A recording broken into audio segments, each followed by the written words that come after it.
안녕하세요. 저는 정시로 성균관대학교 의예과에 합격하고 시대인재 재수종합 4기를 졸업한 김민호입니다.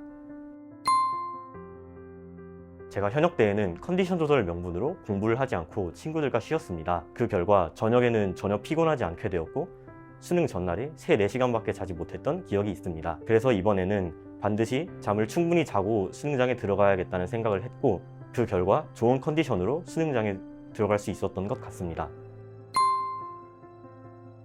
제가 본가가 지방에 있어가지고 학사에서 생활을 했었습니다. 그래서 평소처럼 6시 반에 일어나서 학사 식당에 차려져 있는 아침을 먹고 도시락을 챙긴 다음에 학사 원장님께서 준비해 주신 차를 타고 고사장으로 이동했습니다. 제가 평소에 모의고사를 볼 때에도 아침에 커피를 한번 마시고 점심에 커피를 한번 마셨습니다. 그래서 이번 수능에도 똑같이 커피 2잔을 챙겨서 고사장으로 이동했습니다. 제가 수능 전에는 칸막이 때문에 책상 공간이 좁지 않을까 걱정을 많이 했었는데 수능장에 도착해서 보니까 시계나 수험표를 올려놓아도 아무런 무리가 없을 정도로 책상이 넓어서 안심했었습니다. 그래서 자리를 정리한 다음에 화장실에 가서 용변을 보고 김일양 선생님의 예열 지문을 읽다 보니 국어 시간이 다가왔습니다. 매 교시마다 어떻게 시험을 쳤는지는 정확히 기억이 나지 않지만 시험을 풀면서 딱히 막혔던 점은 없었습니다. 그저 한 교시 한 교시 끝날 때마다 이번 수능을 잘 쳤구나 하는 확신을 점점 가질 수 있었던 것 같습니다. 수능이 끝나고 나서 1시간 반 동안 고사장에서 대기를 했었는데 그 시간 동안 이번에 수능은 잘 본 것 같다라는 느낌을 받았습니다. 그러고 나오니까 서울에서 자취하고 있는 친구가 추운 날씨에 너무 고맙게도 1시간 반 동안이나 기다려주고 있었습니다. 그 후 친구 자취방으로 가는 지하철 안에서 같이 가채점을 했었습니다. 결과가 느낌 그대로 너무 만족스럽게 나와서 친구에게 올해는 드디어 입시판을 뜬다 라는 말을 반복적으로 건넸던 기억이 있습니다. 제 소식을 들은 친구들에게도 축하 전화가 오고 실채점 결과도 가채점 결과와 다름이 없이 나와서 기분이 되게 좋았습니다. 제가 현역 때에는 6평, 9평을 꽤나 잘 봤다고 생각했었습니다. 그래서 속으로 제가 수능 공부랑 아주 잘 맞는 사람이구나 라는 생각을 하게 되었습니다. 그 결과 수능 공부량은 점점 줄어들어 가는데 근거 없는 자신감만 늘어갔던 것 같습니다. 그런데 막상 수능 성적표를 받고 나니까 제가 원하는 대학에는 발 들이지 못하는 점수가 나왔었습니다. 그런데 주변 친구들은 자기의 꿈을 찾아서 대학을 진학을 하는 것을 보고 한편으로 부럽기도 하면서 또한 저의 나태했던 생활에 대해서도 반성했었습니다. 그래서 올해 실패를 했던 경험을 바탕으로 내년에는 반드시 내가 목표한 꿈을 이루겠다라는 생각을 하게 되었고 부모님을 설득하여 재수를 시작하게 되었습니다. 제가 재수 시작 전에 시대인재에 방문해 본 적이 있었어요. 그때 자습 공간을 둘러보니까 책상 사이에 나무도 있고 무엇보다 책장의 공간도 넓고 해서 쾌적한 자습 공간이었어요. 그리고 시대인재는 전국에서 온 최상위권들의 학생들이 모여있는 곳이고 그러다 보니 제가 공부를 할 때에도 공부 자극이 많이 될 것 같았고 그리고 면학 분위기도 몹시 좋을 것 같아서 시대인재 재수종합을 선택하게 되었습니다. 제가 현역 때에는 수시와 정시를 병행하다 보니까 정시에 투자하는 공부량 자체가 매우 적었어요. 그런데 재수를 할 때에는 오로지 정시에만 몰두할 수 있다 보니까 절대적인 공부량이 늘어나게 되었고 그리고 공부 집중을 할 때에도 훨씬 더 밀도 있게 할 수 있었던 것 같습니다. 제가 재수를 시작할 때에는 수학을 잘한다는 인식을 가지고 들어왔었는데 시대인재 내에서 여러 가지 시험을 보다 보니까 그런 인식이 무너지게 되었어요. 그래서 어떠다 보니까 수학이 약점 과목이 되었는데 이것을 극복하기 위해서 먼저 제가 수학에 원래 가지고 있었던 자만심들을 버리는 것으로 시작했습니다. 나는 수학을 못한다 이런 인식을 가지고 제가 어떤 부분에서 틀리는지 하나하나 따져봤더니 제가 다양한 방법으로 실수를 하고 있다는 것을 알아냈어요. 그래서 지금까지는 만들어 본 적이 없었던 오답 노트를 만들어서 한 번 틀렸던 문제는 다시 틀리지 않겠다라는 일념을 가지고 공부를 했습니다.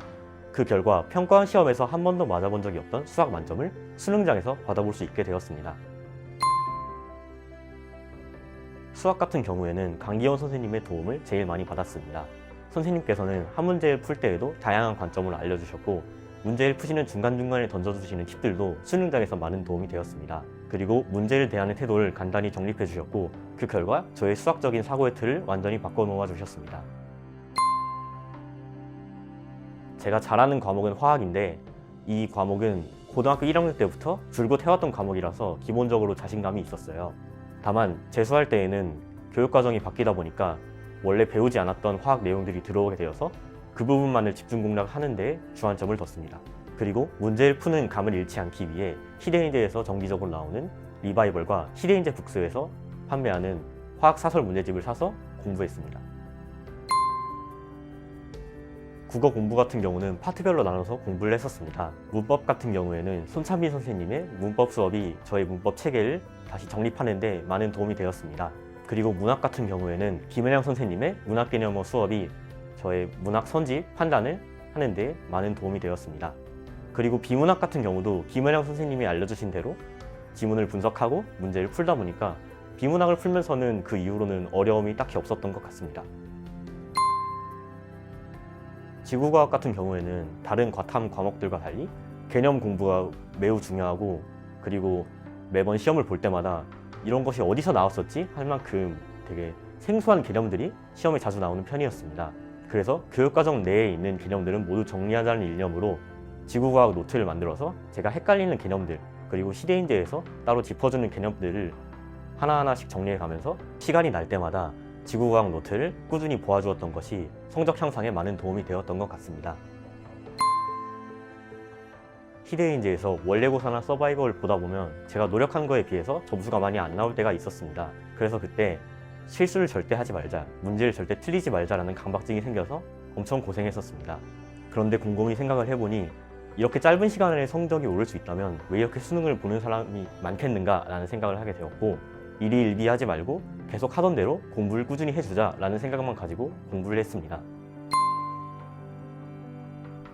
대부분의 학생들이 재수 중간에 슬럼프를 한 번씩 겪는 것 같아요. 저 같은 경우에는 코로나 휴원 기간 때 한 번 왔었는데, 그때에는 공부 의지도 많이 떨어지고, 그리고 부평 때 수학에서 또 실수를 하게 되어서 공부가 많이 하기 싫었습니다. 그래서 기분을 전환할 겸 제가 처음에 가고 싶어 했던 대학들을 한 번씩 둘러보게 되었고, 그것이 저의 슬럼프를 극복하는 데 많은 도움이 되었습니다. 이 대학에 정말 가고 싶다는 의지도 생겼고, 그 결과 부평 때의 슬럼프도 극복할 수 있었던 것 같습니다. 수능은 1년에 단 한 번 보는, 그것도 8시간에서 9시간이라는 매우 짧은 시간 안에 내 1년 동안의 정성과 노력이 점수로서 평가되는 아주 잔인한 시험이라고 생각해요. 그래서 수능 성적에 대해서 기대를 너무 많이 하게 되면 기대보다 성적이 나오지 못했을 때 큰 좌절과 실패를 겪을 수 있어요.